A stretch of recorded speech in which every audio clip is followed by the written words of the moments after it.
अस्सलाम वालेकुम स्टूडेंट्स। आज हमारा टॉपिक है ionisation constant of acids K ए। ये इसकी बेटा इम्पोर्टेंस लिखी हुई है।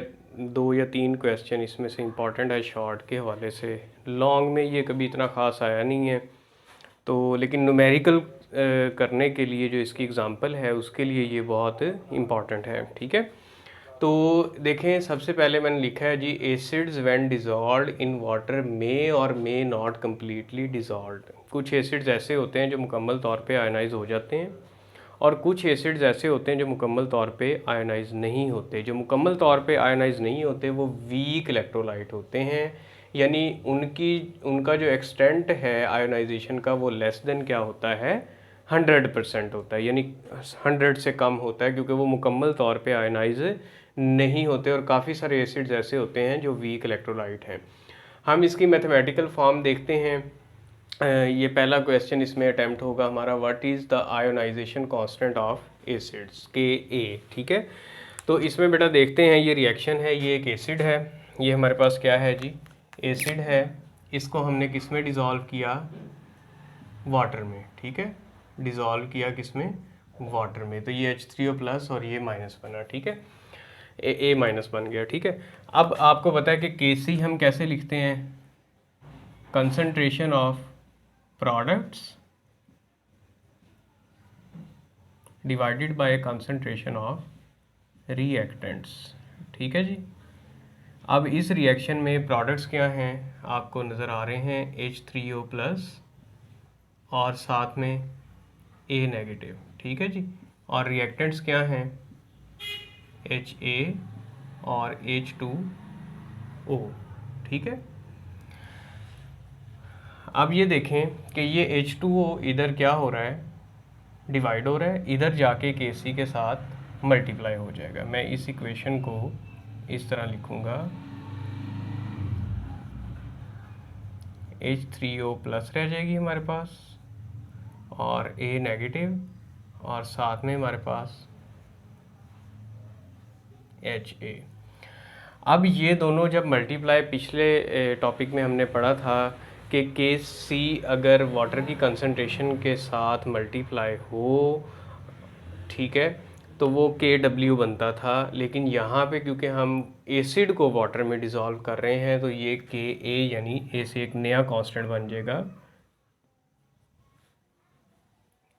Acid constant. ठीक है जी, और इसकी वैल्यू हमारे पास आ जाएगी H3O प्लस A नेगेटिव और HA। ठीक है जी, ये हमारे पास इसकी एसिड कांस्टेंट की क्या आ गई, वैल्यू आ गई। ठीक है जी, तो इसके बाद हमने इसके अंदर क्या करना है जी, इसको आप ब्लॉक कर लें कि ये आपके पास क्या आया जी, इसका फाइनल आंसर आया। ठीक है, बस यहीं तक। अगर ये what is the ionization constant of acids, तो आपने कहना है when the given reaction, when in the given reaction an acid is dissolved in water it will form H3O plus and A negative, या HCl हो तो Cl negative बनेगा। और इस सूरत में जब हम उसका Kc लिखेंगे, Kc में जो वाटर की कंसंट्रेशन इधर डिवाइड हो रही है, इधर जाके क्या हो जाएगी, मल्टीप्लाई, तो वो कांस्टेंट क्या बन जाएगा, acid ionization constant of acid Ka। ठीक है जी, ये इसकी डिफ़ाइन है, मैथमेटिकल फॉर्म के साथ आपको लिखनी पड़ेगी। चंद एक एग्जांपल्स देखते हैं। ठीक है जी, तो इसमें एग्जांपल से पहले हम देख लें कि ये चीज़ ना, इसकी एप्लीकेशन भी है। पहली application, strength of acid can B जज। Ka के ज़रिए हम एसिड की स्ट्रेंथ देख सकते हैं, यानी कि एसिड कितना स्ट्रॉन्ग है, कितना वीक है, या वो मॉडरेट है। ठीक है, अगर Ka की वैल्यू, ये बात आपने MCQs के लिए भी याद रखनी है, और ये एप्लीकेशन भी है। ठीक है, और इसकी बेस पे एग्जांपल्स भी हैं। ठीक है, इंपॉर्टेंट MCQs हैं ये। जब हम MCQs वाला पोर्शन करेंगे तो उसमें देखेंगे Ka इज़ लेस देन 10⁻⁻ कितना हो, -3, तो वो वीक एसिड होगा। Ka इक्वल टू 1 to 10⁻⁻3, तो इस तरह के जो हैं एसिड्स वो क्या होंगे, मॉडरेट होंगे। ठीक है जी, और Ka अगर एक से ज़्यादा हो तो वो स्ट्रॉन्ग एसिड होगा। अब हम स्ट्रॉन्ग या वेरी स्ट्रॉन्ग भी आप कह सकते हैं, ठीक है। तो वेरी स्ट्रॉन्ग एसिड, ठीक है। तो इसमें ये देखें जी, HCl आपको पता है कि ये वेल नॉन एसिड है, ये आयनाइज होता है H+ और Cl- में, इसका आप Kc लिख लें, ठीक है। तो जब Kc में सारी वैल्यूज़ आप पुट करेंगे तो इसका आंसर Ka का 1 से ज़्यादा आएगा। इट मीन्स ये एक स्ट्रॉन्ग एसिड है। HSO4- जब आप इसको आयनाइज करेंगे H+ और SO4- में होगा। इसी तरह इसका Kc की पहले एक्सप्रेशन लिख लें, फिर Ka बना लें इसको, इसमें पुट करने के बाद जब आप आंसर आपका देखेंगे तो इसके दरमियान में इसका आंसर आएगा। हमें यहाँ पे वैल्यूज़ प्रॉपर याद करने की ज़रूरत नहीं है, सिर्फ हमें ये एक दो एग्जांपल्स के साथ पता होना चाहिए कि कौन सा वेरी स्ट्रॉन्ग है और उसकी वैल्यूज़ इसके दरमियान में आएगी, इसलिए वो क्या होगा, मॉडरेट एसिड होगा, ठीक है। और अगर HF आयनाइज होता है H+ और F-, ये बहुत कम आयनाइज होता है, ठीक है, इसीलिए ये क्या होगा, वीक एसिड होगा, ठीक है। इसकी वैल्यू Ka की जो है वो लेस देन 10⁻⁻ क्या आएगी, 3 आएगी, ठीक है जी। ये इसकी चंद जो है ना एग्जांपल्स थी। उसके बाद एग्जांपल्स के बाद हम देखते हैं एप्लीकेशंस। पहली एप्लीकेशन तो यही है जी, strength of acid can be judged.